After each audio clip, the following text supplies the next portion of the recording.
Cynhyrchion a'r croeso'r cynnes iawn unwaith eto I Marvel Moiders. My name is Dom. Moiders is a Welsh word which means to go on and on about something so much you drive everyone mad. I've tried doing that in real life. I'm now going to try and do it online instead and talk to you all about the Marvel, about the movies of the Marvel. And this time, the movie of the Marvel that we're talking about is Elektra, the notions of her. Elektra with a K, not Elektra with a C. Theoretically, this was a spin-off of the Daredevil movie with Ben Affleck in 2003, but this character is completely different, and the mood of this film is much lower budget and much more hurried, and very much a different thing altogether.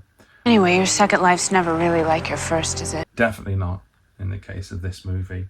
The director, Rob Bowman, rather bewilderingly refers to this film, his vision for this film, as being a character study.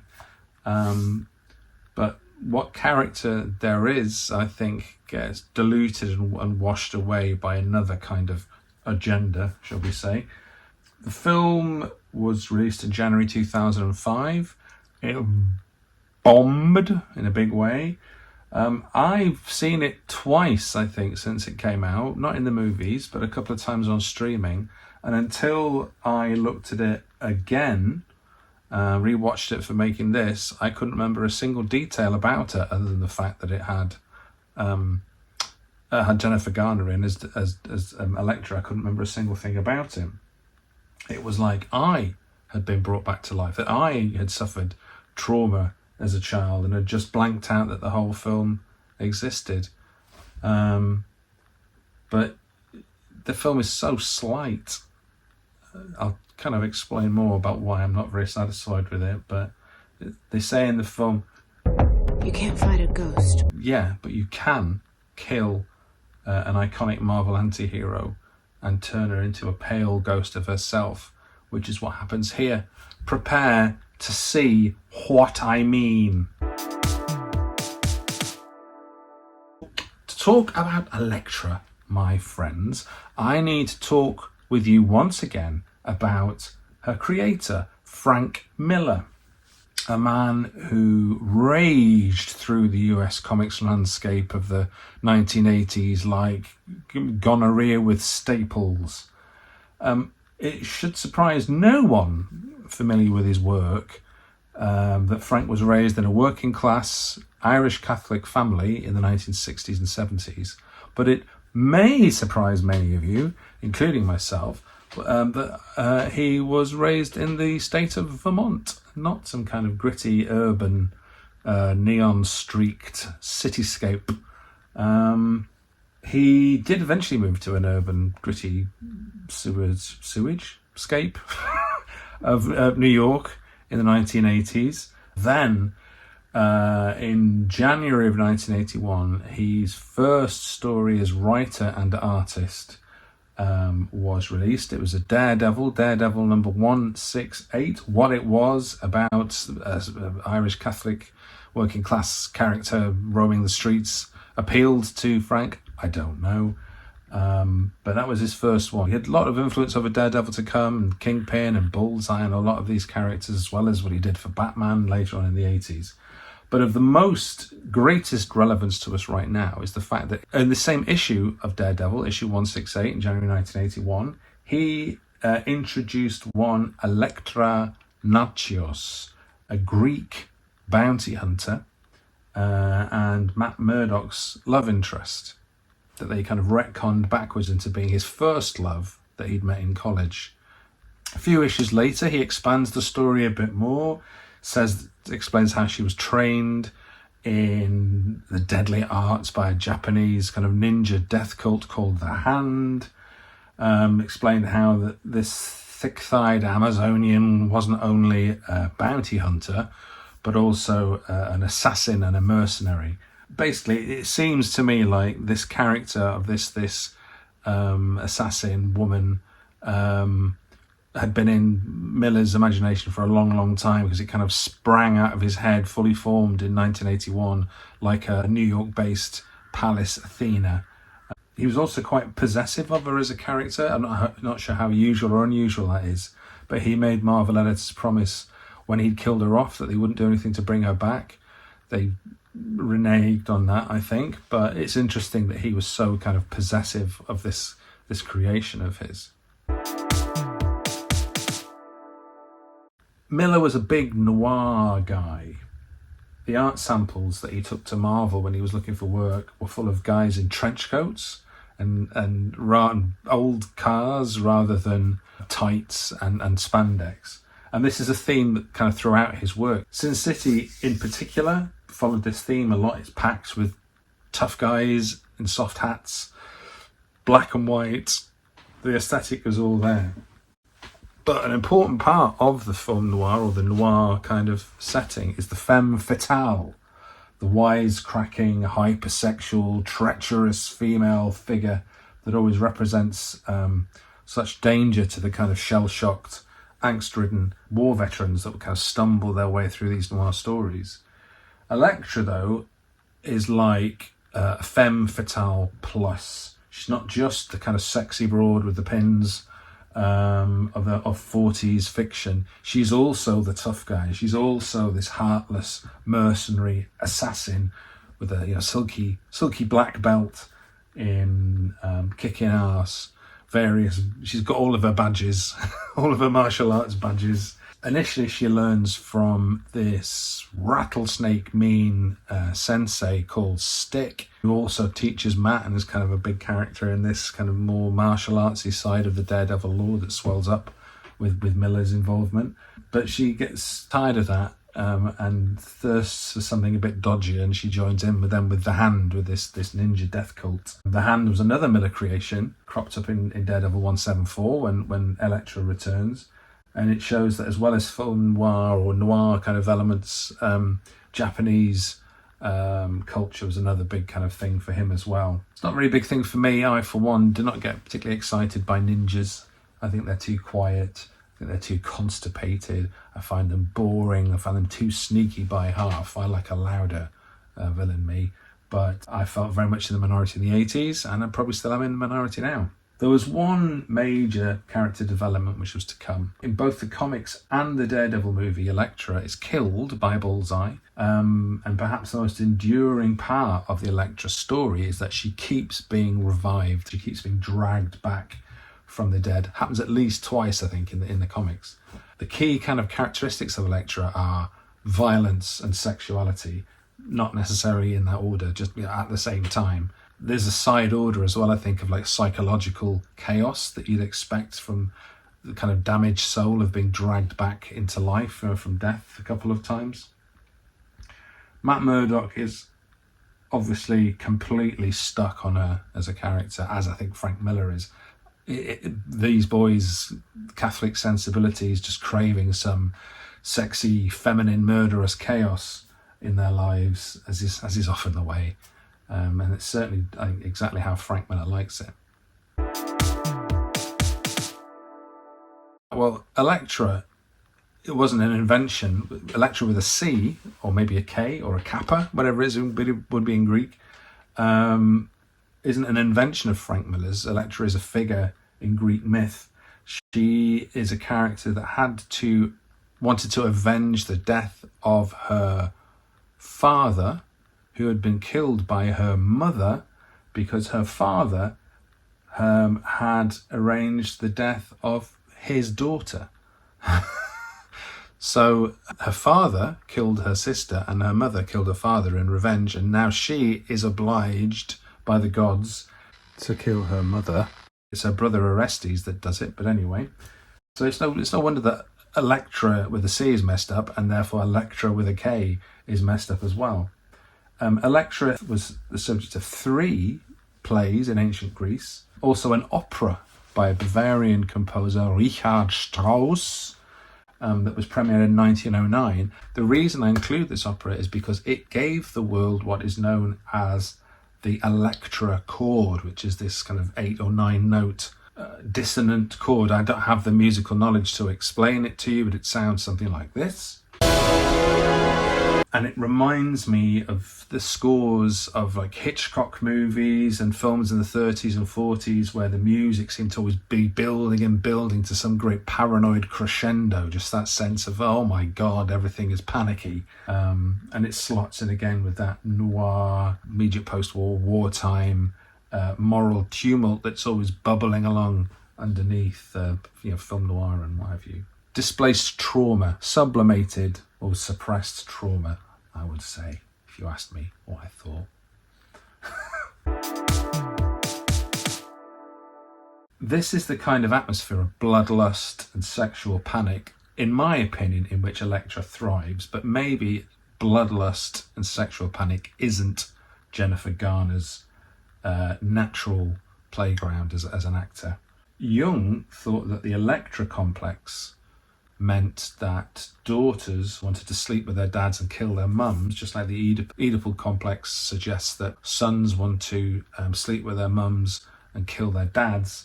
I don't think either of those complexes are really taken seriously in psychiatry now, but it's something to think about. Fiction has maybe come up with a few similar stories over the years. It is interesting though. I wonder why we don't have a hunky male assassin called Oedipus in the comics. Oedipus, he's a tough motherfucker. We've not had that, have we? Sexy as Elektra is, though, across all of her incarnations, her desire to avenge her father is much less about any kind of incestuous desire for him, I would say, sorry Dr. Jung, and more about this sense of a filial duty as a daughter, to kind of avenge him, or maybe follow a fatherly kind of pattern of thinking if we move it away from literal kind of killing. Now, if it's filial duty, if you want beautiful and dutiful, then Jennifer Garner, I think, can turn up there front and centre. She can push all those buttons, and I think that is the Elektra that we get in this film, very ordered. There's a suggestion that she's been damaged by the various traumas in her life, the dead parents, the been killed herself and coming back from the dead. There's a spellbinding OCD-ish product placement scene, which is quite stunning in its audacity. Obviously she has nightmares about her mother's death, not so much about her father.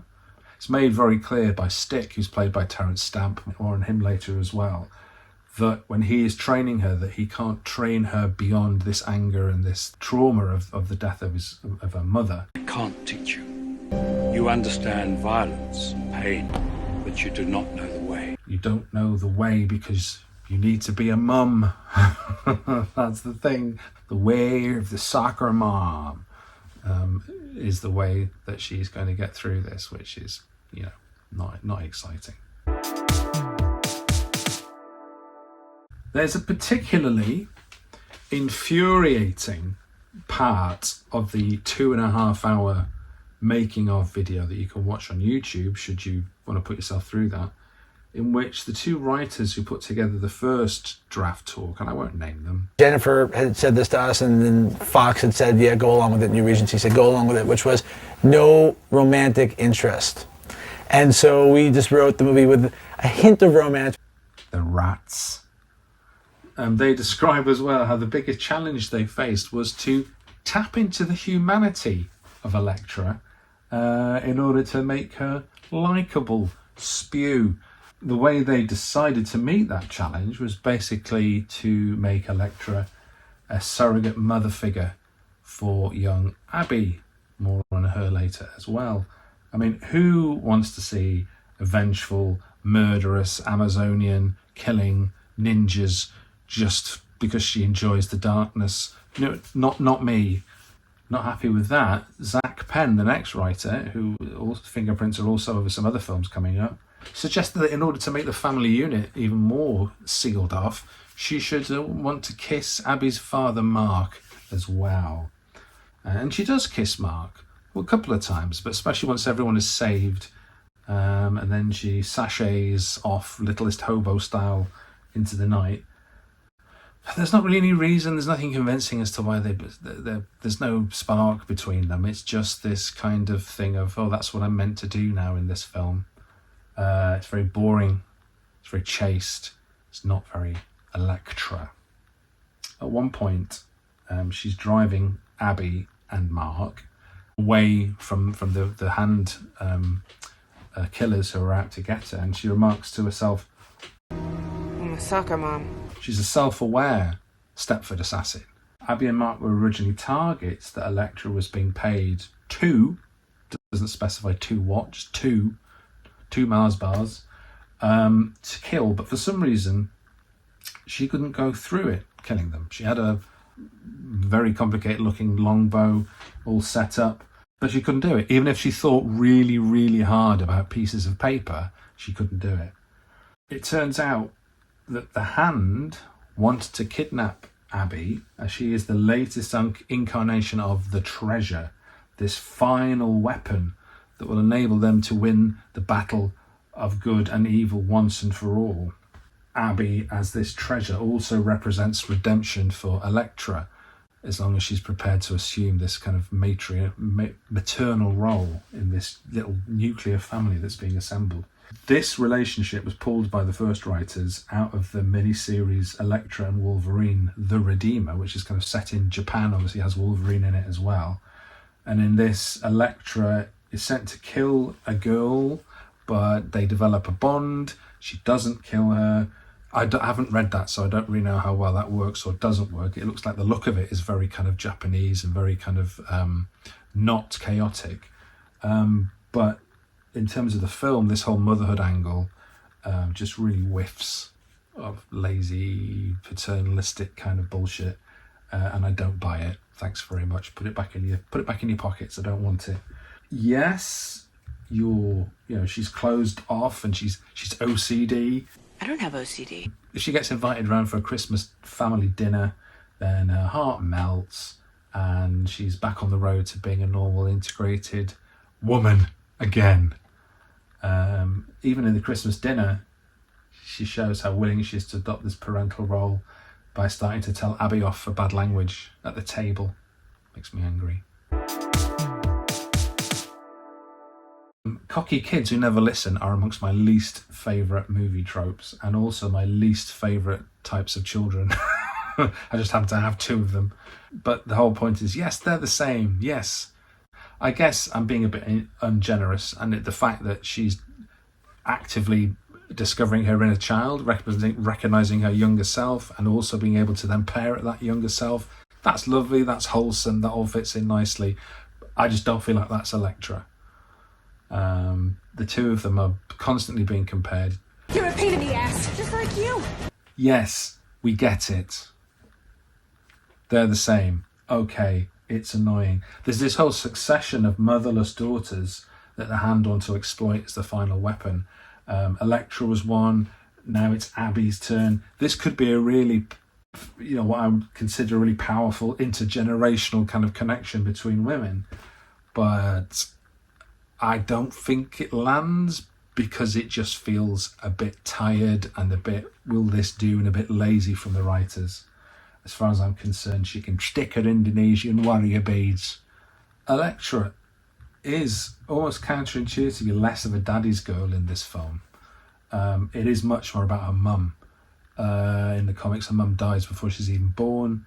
In this one, she witnesses the death of her mum. It turns out that she was killed by one of these Hand killers that are then after Abby as well, the guy called Kirigi. I like how in Elektra's feverish kind of flashbacks, when she's not able to really integrate all the information, Kirigi appears in like the form of this demon. I like that, it's dead psychological. But neither of her parents really do very much in the film. So in terms of this idea of parenthood, they just seem to argue about how much time she should be spending treading water in the swimming pool. It's the kind of thing that I might argue with my co-parent about. But there's not much of a motherhood thread there. There's not much time with her mother. She's just dead. It's like she's been fridged. It feels a bit like a wasted opportunity to follow that narrative thread of motherhood. There is one other woman character in the film, Typhoid, who's another one of the Hand's supernatural killers that are hunting Abby to take her away. She can poison people, which, you know, is a very feminine kind of power, like you poison ivies and what have you. And at one point she lays a poisonous kiss on Elektra. That was nominated by the MTV Movie Awards for Kiss of the Year, and feels very much like a naughty's titillation kind of thing. Of, oh, two chicks having a kiss, oh, call someone, call Katy Perry. And she also touches Abby and gives her a toxic death touch. But it turns out that Elektra is able to bring Abby back with her Kimagure powers that she said only Stick had truly mastered. These powers where you can see into the future and also bring people back to life. Elektra's done it. She's next level unlocked. She brings Abby back to life. Abby brings her back to life by triggering her motherhood instincts. Yay! Isn't that neat? At one point, Typhoid kind of growls at Abby. I used to be the treasure, and I don't like being replaced. Again, that just feels a bit of a... Is it misogynistic? I don't know. But a bit toxic, that kind of jealous thing of the older woman saying, well, that used to be me and now it's you. I hate you, you young thing. Apparently, Marvel Entertainment's head chauvinist, a guy by the name of Ike Perlmutter, decided that the film's poor performance was just further evidence that women cannot carry super hero films, which obviously Captain Marvel, getting him over $1 billion, bore out that wisdom.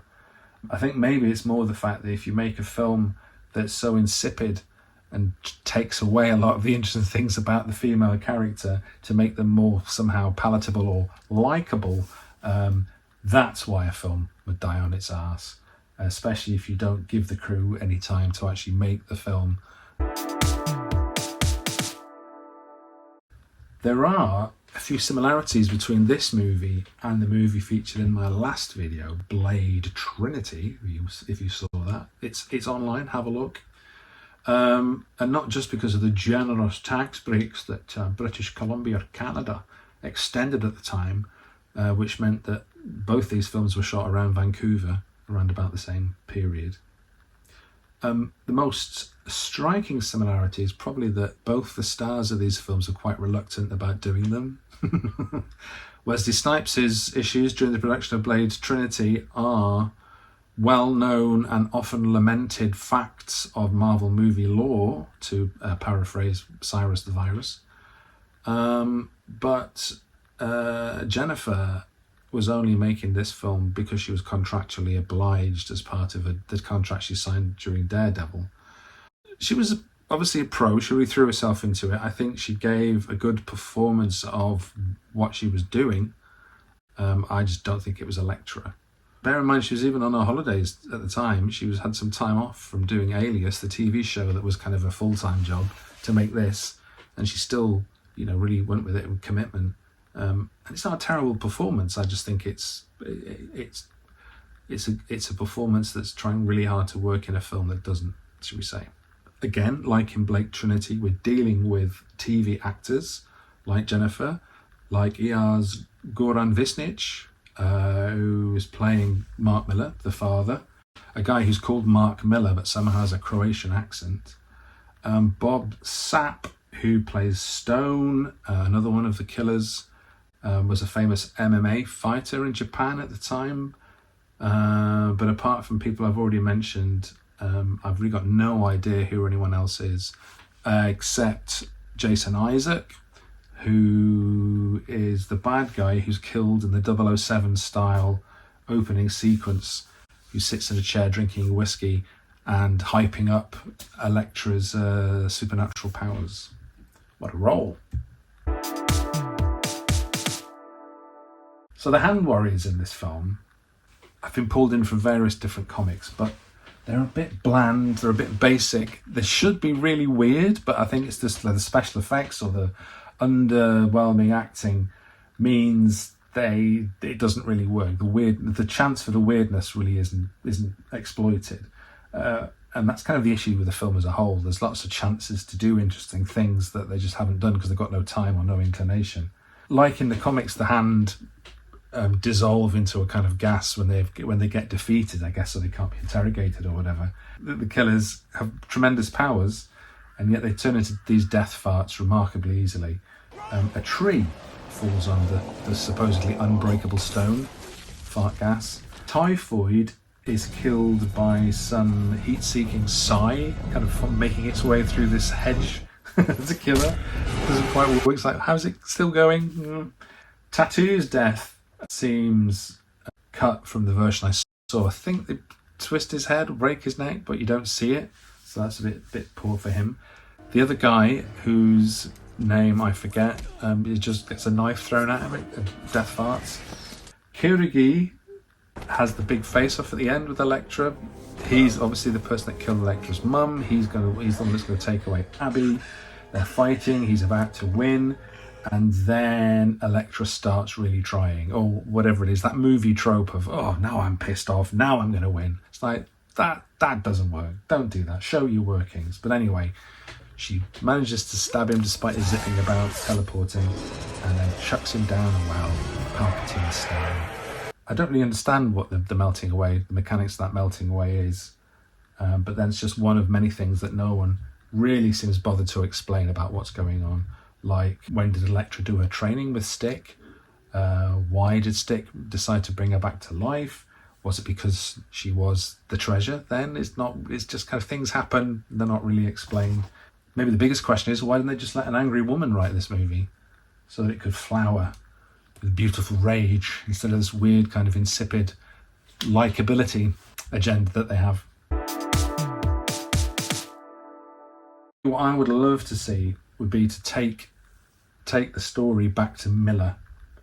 He did a short run in 1986 with the artist Bill Sienkiewicz called Elektra Assassin. It was a big hit at the time as a graphic novel, and it did a lot to establish Elektra as this Marvel star. It is absolutely mental. The story is kind of based on psychic warfare, Cold War politics, consciousness being transferred from one person to another, possession. There's a demon at the heart of US government who makes everyone drink milk that smells like off mayonnaise. And that's the key to power. I mean, that's what Trump's up to at the moment. There's cyborgs. There's sexual obsession and delusion. It reminds me a lot of the novels of Thomas Pynchon, if I'm not being too pretentious in my scooping of culture. And it gives this real sense of, if you had a brain messed up by dying and being brought back to life, especially the opening, you just get this sense of a brain kind of rebooting and trying to work its way out, work out what's going on in this world, which is itself psychotic. There was a plan in the early 90s for Oliver Stone to direct a version of this as a film, but the rights reverted to 20th Century Fox, and apparently they didn't fancy it. But that would have been a film. That would have been an Elektra to echo through the ages. So, dislikes. I've got a few. Elektra's sigh. I don't like them. I think they look daft, impractical. Letter openers. I guess I'm just not that down with Okinawan weaponry. I'm sorry, Mr. Miyagi would not be impressed. Once again, Stan Lee is not invited to the party. Maybe he wouldn't be too upset. Ben Affleck did apparently film a cameo, which was cut, but I can't imagine how uninvolved he was. Terrence Stamp. I love Terrence Stamp. General Zod will live in my head forever, but this is not his best work.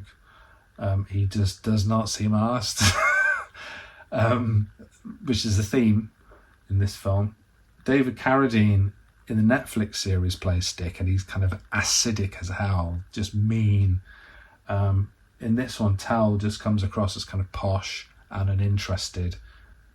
I do like the scene where he reels off the trick shots he's going to play. Triple carom on the 43216 with the Bank Marseille.